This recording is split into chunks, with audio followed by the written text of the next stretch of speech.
વિદ્યાર્થી મિત્રો, અમારી યુટ્યુબ ચેનલ ટીચિંગ મેં સેલ્જિયામાં આપનું હાર્દિક સ્વાગત છે. મિત્રો, આજે આપણે ધોરણ 7માં વિષય સામાજિક વિજ્ઞાન તેમાં પાઠ 1 રાજપૂત યુગ નવા શાસકો અને રાજ્યો જે આપેલ છે તેમાં આજે આપણે સ્વાધ્યાયનું સંપૂર્ણ અને સચોટ સોલ્યુશન કરીશું.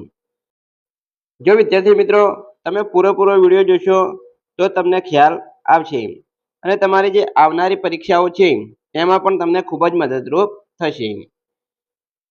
જો વિદ્યાર્થી મિત્રો તમે ચેનલમાં નવા હો, હજુ સુધી ચેનલને સબસ્ક્રાઇબ ના કરી હોય તો ચેનલને સબસ્ક્રાઇબ કરવા વિનંતી, જેથી તમને જે નવી નવી અપડેટો ધોરણ 7ને લગતી તમામ વિષયના સ્વાધ્યાય અને સ્વ અધ્યયન પોથીના સોલ્યુશન અહીં ચેનલમાં મળી રહે. વિડીયોને લાઈક કરવાનું બાકી હોય તો ફટાફટ લાઈક પણ કરી દેજો. હવે આપણે વધુ સમય ન લેતા આપણે સ્વાધ્યાયનું સોલ્યુશન કરીશું. તેમાં પ્રશ્ન નંબર 1, નીચેના પ્રશ્નોના ઉત્તર એક વાક્યમાં આપો. પહેલો પ્રશ્ન છે, રાણીની વાવ કોણે બંધાવી હતી? ઉત્તર આવશે રાણીની વાવ એટલે કે રાણકી વાવ પાટણના રાજવી ભીમદેવ સોલંકીની રાણી ઉદયમતીએ બંધાવી હતી. 2, ચૌહાણ વંશના શાસકો આરંભમાં કયા શાસન કરતા હતા? ઉત્તર ચૌહાણ વંશના શાસકો આરંભમાં રાજસ્થાનના સાંભર સરોવર નજીક શાકંભરી એટલે કે અજમેરની ઉત્તરે આવેલ સાંભર નામના સ્થળે શાસન કરતા હતા. 3, અણહિલવાડ પાટણની સ્થાપના કોણે કરી હતી? ઉત્તર પંચાસરના શાસક જયશિખરીના પુત્ર વનરાજ ચાવડાએ સરસ્વતી નદી કિનારે અણહિલવાડ પાટણની સ્થાપના કરી હતી. 4, વાઘેલા વંશનો છેલ્લો શાસક કોણ હતો? ઉત્તર કર્ણદેવ વાઘેલા વાઘેલા વંશનો છેલ્લો શાસક હતો. પ્રશ્ન નંબર 1 પૂરો થાય છે. પ્રશ્ન 2, તેમાં ટૂંક નોટ લખો. 1, રાજપૂતોના ગુણો. તો આપણે એનો જવાબ જોઈશું તો ઉત્તર રાજપૂતોના ગુણો નીચે પ્રમાણે હતા. રાજપૂતો સુરવીર, ટેકીલા, નીડર અને એકવચની હતા. તેઓ પ્રાણને ભોગે પણ આપેલો વચન પાળતા.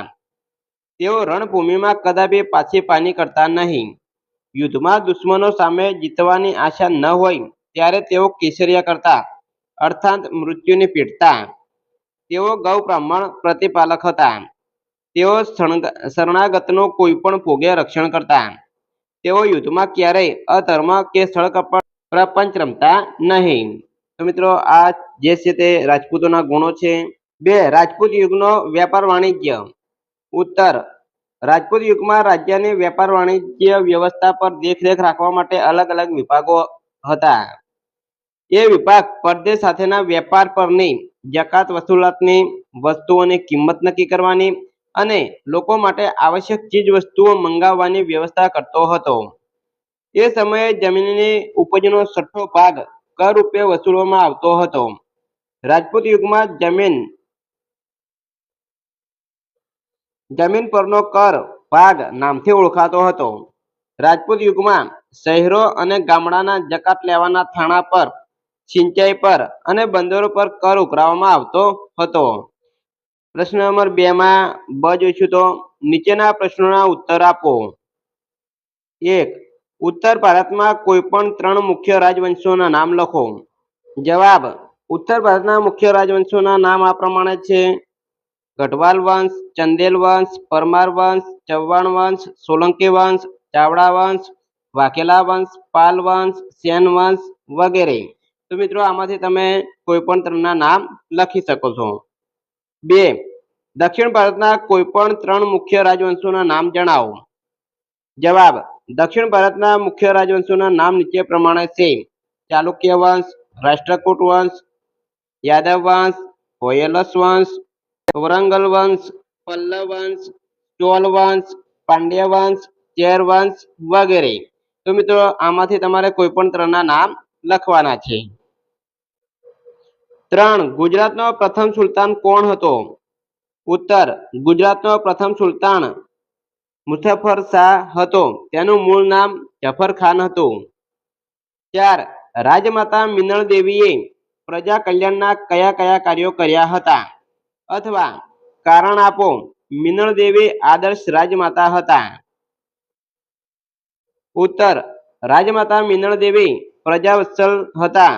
તે પ્રજાના કલ્યાણના કામો કરવા માટે હંમેશા તત્પર રહેતા હતા. તેમણે પ્રજાને ન્યાય આપવા નોંધપાત્ર કામો કર્યા હતા. તેમણે સોમનાથનો યાત્રા વેરો નાબૂદ કરાવ્યો હતો. તેમના કહેવાથી પીવાના પાણીની સમસ્યા હલ કરવા સિદ્ધરાજ જયસિંહે ધોળકામાં મલાવ તળાવ અને વિરમગામમાં મુનસર તળાવ બંધાવ્યા હતા. ખરેખર મિનળ દેવી આદર્શ રાજમાતા હતા. પ્રશ્ન નંબર 3 અ નીચે આપેલા વિકલ્પોમાંથી સાચો વિકલ્પ શોધીને ઉત્તર લખો. 1. ઉત્તર ભારતમાં કયા રાજાના અવસાન બાદ નાના નાના રાજ્યો સ્વતંત્ર થયા? તો મિત્રો એ 4 ઓપ્શન આપેલા છે, એમાંથી સાચો જવાબ આવશે 2 હર્ષવર્ધનના. 2. બુલંદખંડનું રાજ્ય પાછળથી કયા નામે ઓળખાતું હતું? જવાબ આવશે જેજારક પુખ્તી. 3. માળવાના પરમાર વંશના શાસકોમાં નીચેનામાંથી કોનો સમાવેશ થતો નથી? જવાબ આવશે એ કુમારપાળ. 4. 8મી સદીમાં બંગાળમાં કયા વંશનું શાસન હતું? જવાબ આવશે છે પાલ વંશનું. 5. રાણીની વાવ કયા વંશના શાસનકાળમાં બનાવવામાં આવેલ હતી? જવાબ આવશે 2 સોલંકી વંશના. બ યોગ્ય જોડકા જોડો. અહીં અ અને બ વિભાગ આપેલા છે. અ વિભાગમાં રાજ્ય આપેલું છે અને બ વિભાગમાં તેના શાસકો આપેલા છે. તો પહેલું આપણે જોઈશું સેલ વંશ. તો સેલ વંશના શાસકો, તો જવાબ આવશે સી વિજયસેન પ્રથમ. સોલંકી વંશ, તો સોલંકી વંશના શાસકમાં આવશે એ કુમારપાળ. 3. પાલ વંશ, તો પાલ વંશના શાસકમાં આવશે ગોપાલ, જે ડીમાં આપેલું છે ડી સાથે જોડીશું. 4. રાષ્ટ્રકૂટ વંશ. રાષ્ટ્રકૂટ વંશ, તો તેમાં જવાબ આવશે ગોવિંદ ત્રીજો, જે બીજામાં આપેલું છે એટલે 2 સાથે જોડીશું. અને પલ્લવ વંશ, તો તેમાં આવશે નરસિંહ વર્મન બીજો, જે એમાં આપેલું છે એટલે એ સાથે જોડીશું. તો વિદ્યાર્થી મિત્રો આ રીતે જોડકા જોડવાના છે. વિદ્યાર્થી મિત્રો અહીં સ્વાધ્યાયના સોલ્યુશન પૂરું થાય છે. મિત્રો અહીં ચેપ્ટર 1 તેમાં સ્વાધ્યાયનું જે સોલ્યુશન છે તે પૂરું થાય છે. નેક્સ્ટ બીજા વિડીયોમાં પણ આપણે ચેપ્ટર નંબર 2 તેનું સોલ્યુશનનો વિડીયો મૂકીશું. જો વિડીયોને લાઈક કરવાનું બાકી હોય તો મિત્રો લાઈક કરી દેજો, તમારા મિત્રોને પણ શેર કરી દેજો, અને ચેનલમાં નવા હો તો ચેનલને સબસ્ક્રાઇબ કરવા વિનંતી, જેથી તમને જે નવી નવી અપડેટ આવે છે તે અપડેટ મળતી રહે. Thank you. જય હિન્દ, જય ભારત.